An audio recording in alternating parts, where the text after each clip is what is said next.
கர்த்தருடைய பரிசுத்த நாமம் மகிமைப்படுவதாக. வெளிப்படுத்தின விசேஷம் 3ஆம் அதிகாரம் 8ஆம் வசனம். இதோ திறந்த வாசலை உனக்கு முன்பாக வைத்திருக்கிறேன், அதை ஒருவனும் பூட்ட மாட்டான். அன்பான தேவஜனமே, நம்முடைய வாழ்க்கையிலே சில நேரங்களில் வாசல்கள் அடைக்கப்பட்டிருக்கலாம்.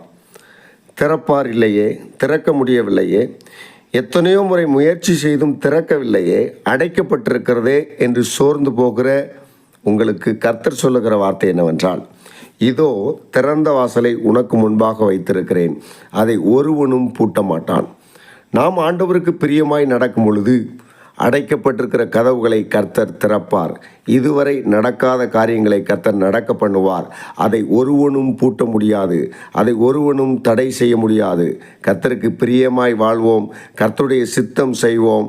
ஆண்டவராகிய கர்த்தர் நம்முடைய வாழ்க்கையிலே எல்லா நன்மைகளையும் ஆசீர்வாதங்களையும் தருவாராக. ஆமேன்.